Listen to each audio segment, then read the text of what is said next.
From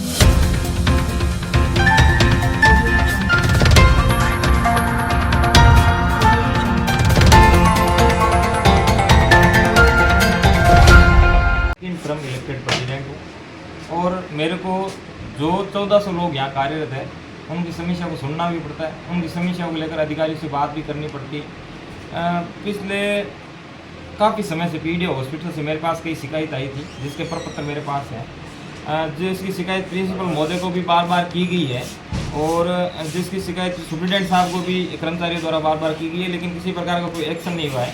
कर्मचारियों के duty के दौरान उनको परेशान किया जा रहा है, जिसके भी मैंने मतलब कागजी डॉक्यूमेंट सुप्रिटेंडेंट और प्रिंसिपल को दिए हैं। हॉस्पिटल में पीडीओ हॉस्पिटल में काम कर रहे नर्सिंग स्टाफ अपना काम करने के बाद घर जाने लगते हैं तो उनको काम करने के उपरांत उस साइन के ऊपर सील लगा देना, इस तरह की घटना आई है। उस रजिस्टर की प्रतिलिपि मैंने इनके साथ में दी है। तो ये सारी चीज़ें काफ़ी लंबे समय से आ रही थी। एक फीमेल नर्सिंग स्टाफ को प्रताड़ना को लेकर भी आ रही थी। तो पीडीओ हॉस्पिटल में आप मीडिया के बंदों को भी पता है कि लगातार अव्यवस्थाएँ काफ़ी लंबे समय से चल रही है। तो मैं इस मामले को लेकर मात्र अकेला बंदा वहाँ के नर्सिंग अधीक्षक हरनीर कौर मैडम से मिलने गया। मैं जब गया था तब वहाँ पे 3 अदर सुपरवाइज़र भी मौजूद थे। मैं वहाँ जाकर सामने की चेयर पे बैठ के और हरनीर मैडम से सारे मुद्दों को डॉक्यूमेंट साथ में लेके गया और बात करने लग गया।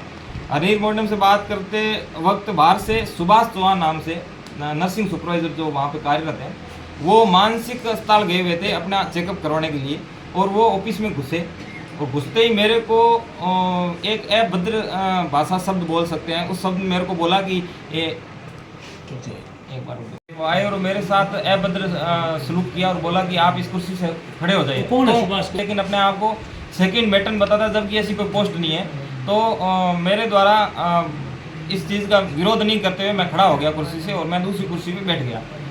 उसके बाद मेरी लगातार बात वहाँ के नर्सिंग अधीक्षक से होती रही और नर्सिंग अधीक्षक के पास किसी प्रकार के जवाब नहीं थे, क्योंकि मेरे पास अभी भी डॉक्यूमेंटली जो मैं डॉक्यूमेंट लेके गया था मीडिया के सामने लेके बैठा हूँ।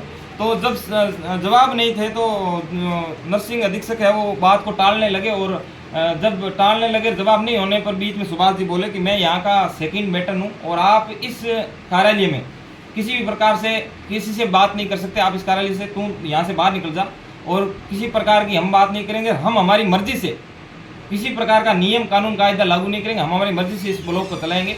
तो इस बात का मैंने एक प्रेसिडेंट होने के नाते विरोध किया। मैंने कहा ऐसा तो मैं नहीं होने दूंगा, क्योंकि आम नर्सेज की समस्याओं को सुनना और उनका हल कराना, उनके समस्याओं को एक आधिकारिक तौर पे अधिकारियों के सामने रखना मेरी जिम्मेदारी बनती है।